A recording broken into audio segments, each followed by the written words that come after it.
ফল। মানুষের স্বভাব হলো এটাই যে তিনি নিজের প্রত্যেক পরিশ্রমের প্রতিফল প্রার্থনা করেন। বেশিরভাগ সময় এই ফলাফলের চিন্তা করতে করতে, কল্পনা করতে করতে উনি কর্ম করতে থাকেন যে আমি এই কাজটা করলে এই ফল পাবো। সেই সব কল্পনা করতে থাকেন যা না তার হাতে আছে, না আছে অধিকার, আর না আছে নিয়ন্ত্রণ। উনি শুধু নিজের কর্ম করতে পারেন। উনি কি ফল পাবেন তা তার হাতে কখনোই নেই। তাই আপনিও শুধুমাত্র কর্ম করতে থাকুন, ফলের চিন্তা করবেন না।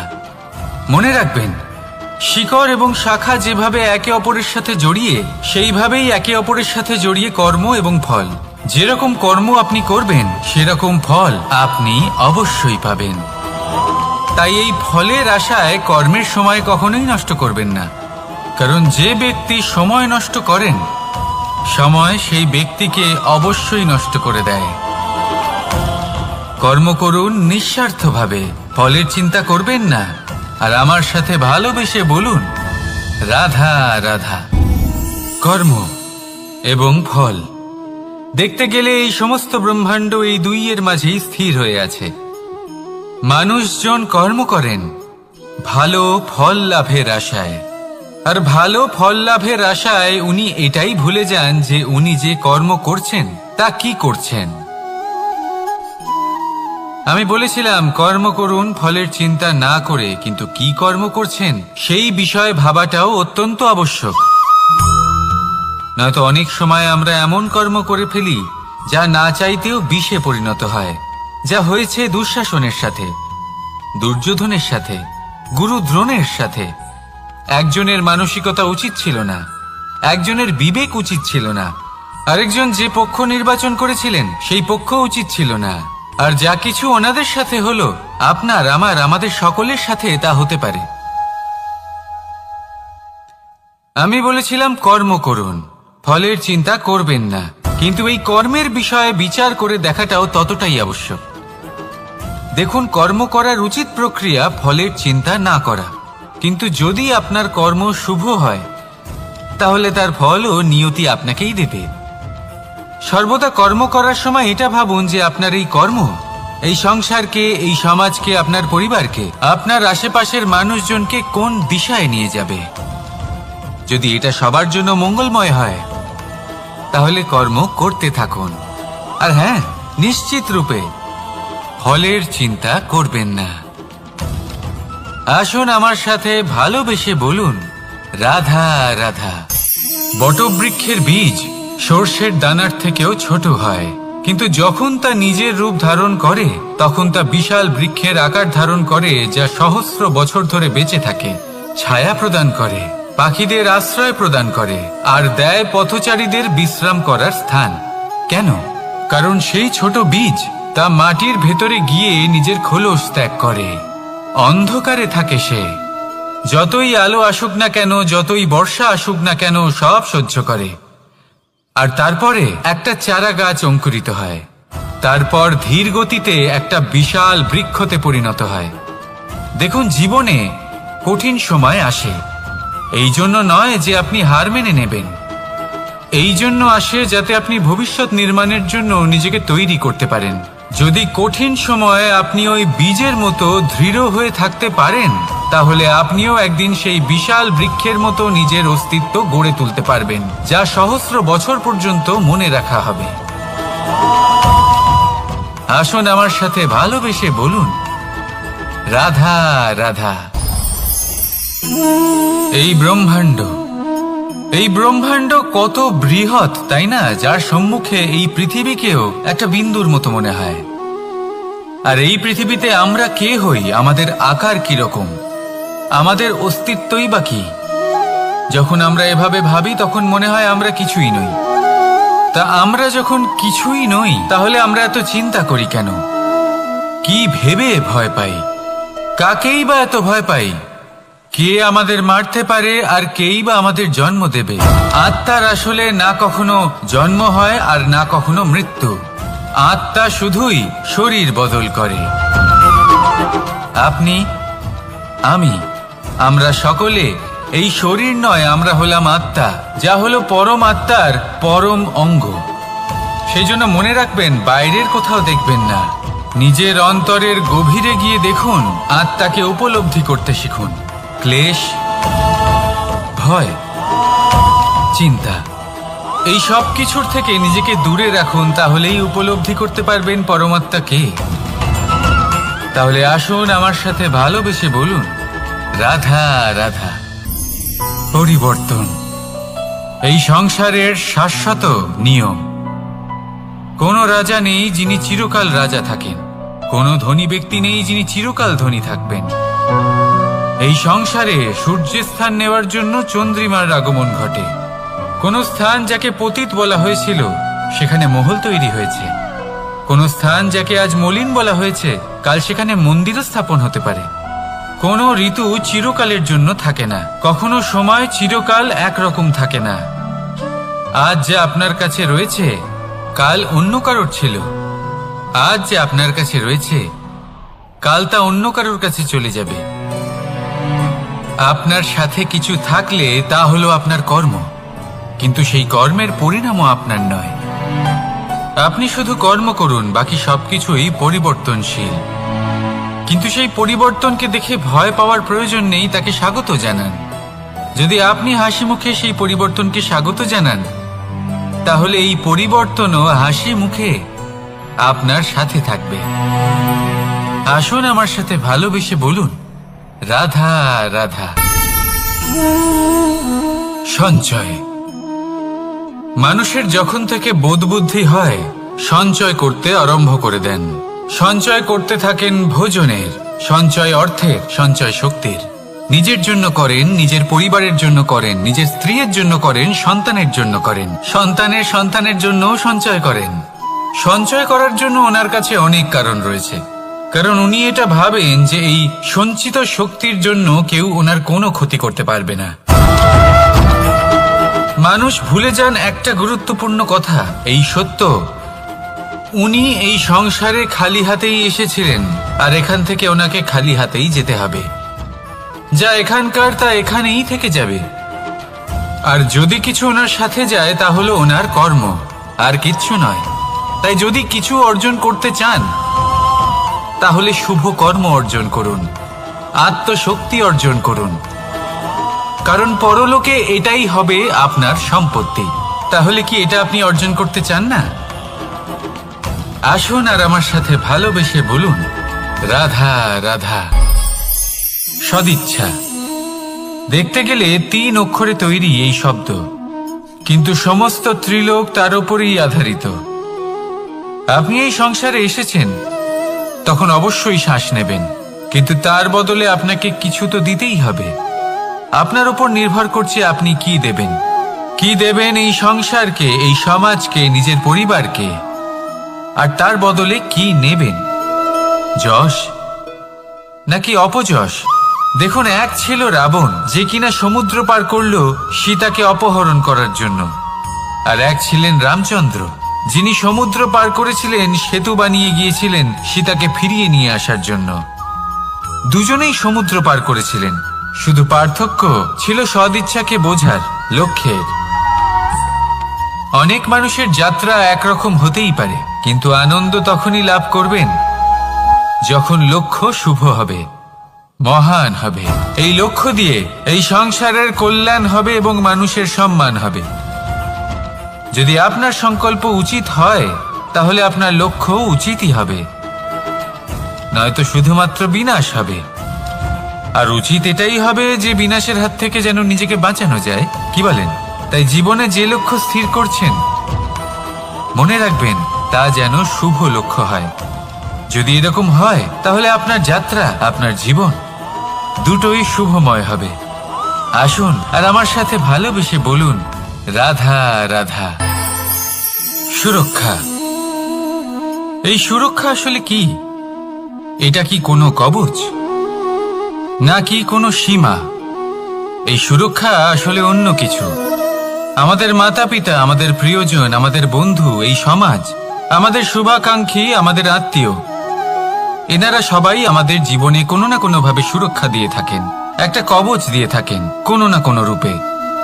কিন্তু দেখতে গেলে আমাদের পরাক্রমের পথে আমাদের বীরত্বের পথে, আমাদের সাহসের পথে এই সুরক্ষাই সব থেকে বড় বাধা হয়ে দাঁড়ায়।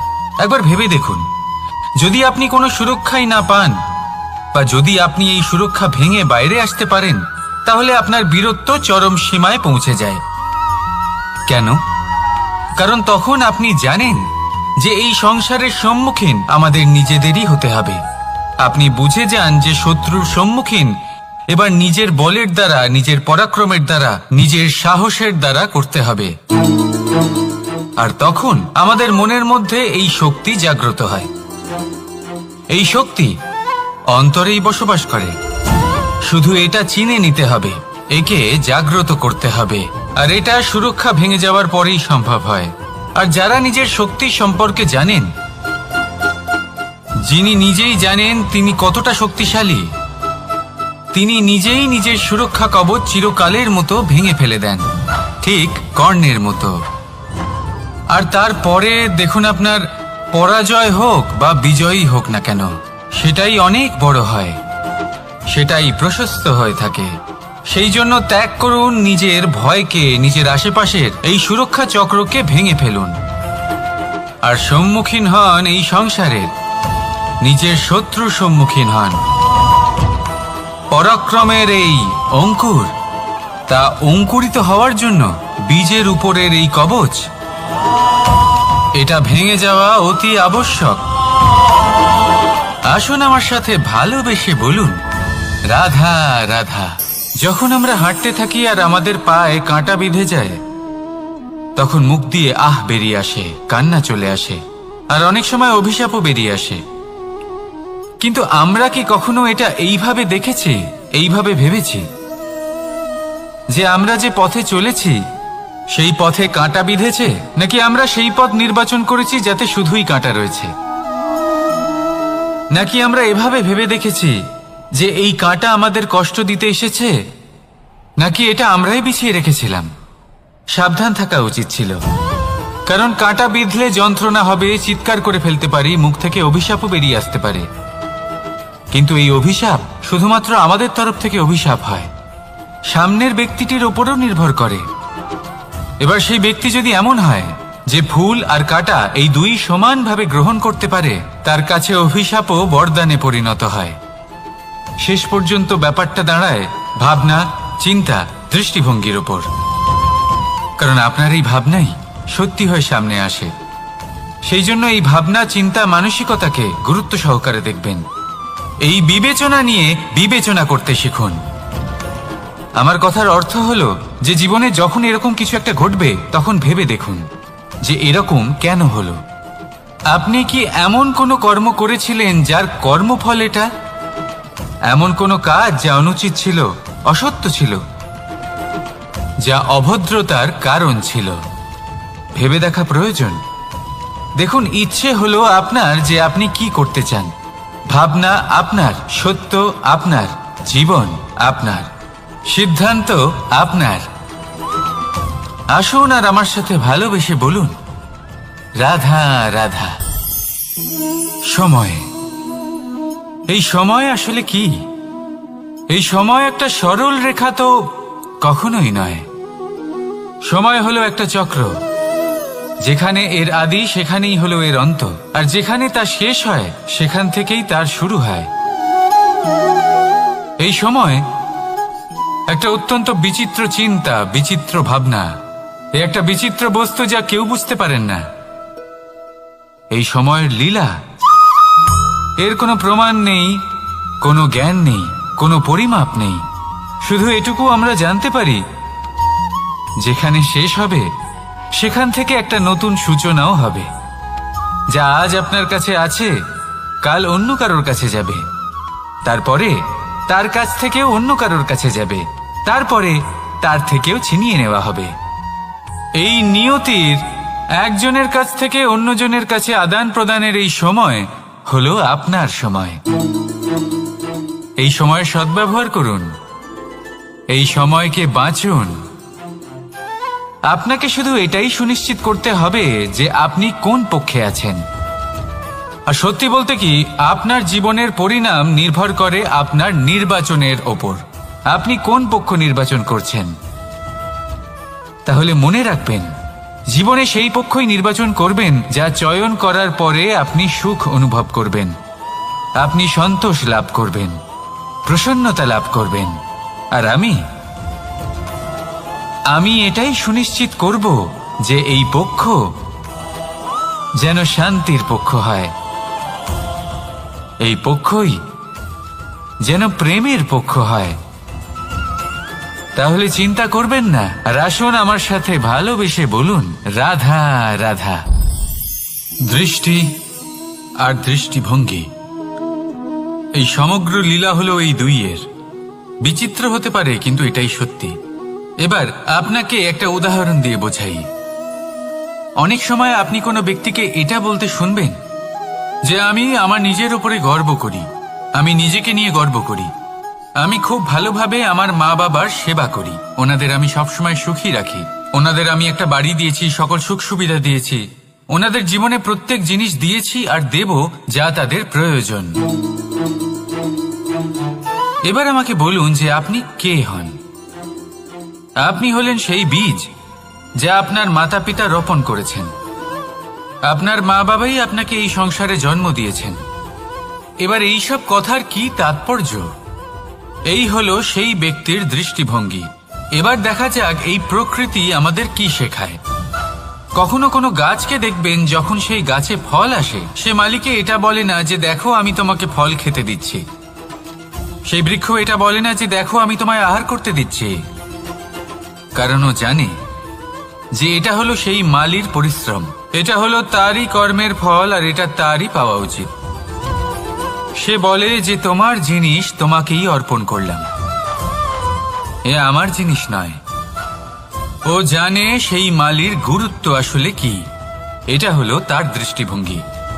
সেই জন্য আপনি জীবনে কোন ব্যক্তির মধ্যে, কোন পশু পাখির মধ্যে, কোন প্রাণীর মধ্যে, কোন পরিস্থিতিতে, কোন আবেগের মুহূর্তে কি দেখতে পাচ্ছেন, সেটা আপনার দৃষ্টিভঙ্গির উপরে নির্ভর করছে। তাই নিজের মনে ধনাত্মক ভাব জাগ্রত করুন, শুভ চিন্তা নিয়ে আসুন। এই ভাবনাই সত্য হয়ে সামনে আসবে। এই দৃষ্টিভঙ্গি এমন হয়ে যাবে যে আপনার জীবনে সবকিছুই শুভ হবে। তাহলে আসুন আর আমার সাথে ভালোবেসে বলুন, রাধা রাধা। প্রতিশোধ অথবা কাউকে দুঃখ দেওয়ার ভাবনা, যদি এটা আপনার মনে থাকে, তাহলে আপনি নিজের মনেই যন্ত্রণার একটা বিশাল বৃক্ষ রোপণ করছেন, এটা মনে রাখবেন।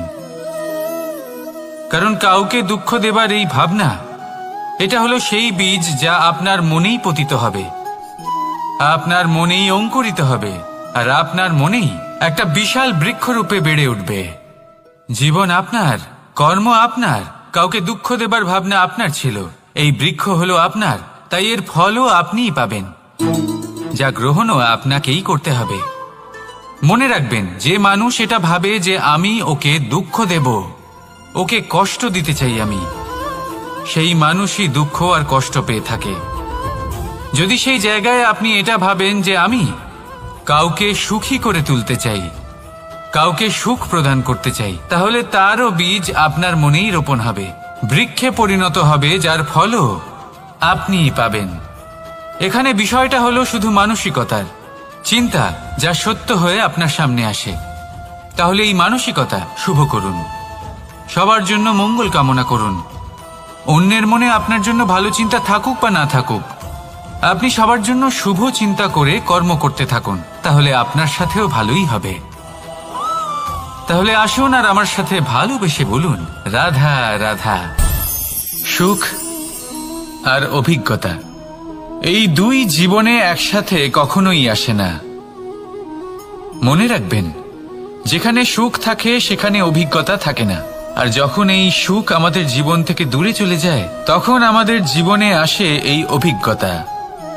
পরমাত্মা, প্রকৃতি, নিয়তি এই অভিজ্ঞতাকে আমাদের জীবনে পাঠান, যাতে আমরা একটা অত্যন্ত গুরুত্বপূর্ণ শিক্ষা, একটা জ্ঞান প্রাপ্ত করতে পারি।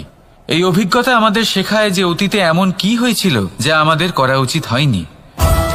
আমাদের শেখায় ভবিষ্যতে এমন কি আছে যা আমাদের করা উচিত আর কি করা উচিত নয়। দেখতে গেলে এই অভিজ্ঞতা আমাদের সেই শিক্ষা দেয় যার জন্য আমরা সুখের দিকে উচিতভাবে অগ্রসর হতে পারি। সেই জন্য জীবনে যখনই দুঃখ আসবে, দুঃখের এই সময় আসবে, তখন হতাশ হবেন না। বোঝার চেষ্টা করুন এই পরিস্থিতি কেন এসেছে, কি শিক্ষা দিতে এসেছে। যদি আপনি সেই জ্ঞান লাভ করেন, সুখের পথে অগ্রসর হন, তাও উচিত রূপে, তাহলে এই অভিজ্ঞতার উদ্দেশ্য পূরণ হয়ে যায়। তাহলে আসুন আর আমার সাথে ভালোবেসে বলুন, রাধা রাধা। জীবনে শিখরে পৌঁছানোর জন্য মানুষের কি প্রয়োজন হয়ে থাকে? সিঁড়ির। কিন্তু তাও প্রত্যেক মানুষ, প্রত্যেক ব্যক্তি শিখরে পৌঁছতে পারেন না। এর কারণ কি? কারণ একটা হতে পারে যে মানুষ কল্পনা করতে থাকেন কিন্তু সিঁড়ি খুঁজে পান না। কিছু মানুষ খুঁজে নেন কিন্তু তা পেয়ে এতটাই প্রসন্ন হয়ে যান যে তারপর আর কোনো কর্মই করেন না। খুব সোজা ব্যাপার। অনেক মানুষ সিঁড়ি খুঁজে পান না, আর যদি পেয়েও যান তাও যতক্ষণ না তাতে চড়ছেন সেই শিখরে পৌঁছবেন কি করে? যতক্ষণ না আপনি পরিশ্রম করছেন, যতক্ষণ না সেই সিঁড়িতে আপনি চড়ছেন, যতক্ষণ না ক্লান্ত হচ্ছেন, আপনার পায়ে হাঁটুতে ব্যথা না হচ্ছে, ততক্ষণ এই শিখরে পৌঁছানোর সৌভাগ্য লাভ করতে পারবেন না। তাহলে কল্পনার সাথে কর্ম করুন, পরিকল্পনার সাথে পরিশ্রম করুন, সব কিছু পাবেন। আসুন আমার সাথে ভালোবেসে বলুন, রাধা রাধা। সমস্যা, কঠিন সময়, সংকট, বিপদ কার জীবনে নেই? প্রত্যেকের জীবনে আছে। কিন্তু আমাকে একটা কথা বলুন, যদি নৌকায় ঢেউকে ভয় পেতে শুরু করে তাহলে সাগর পার করবে কে? কখনো কোনো ছোট্ট পিঁপড়েকে দেখেছেন যে আকারে হয়তো ছোট হতে পারে কিন্তু বড় শিক্ষা দিয়ে যায়? কিন্তু আমরা শিখিই না।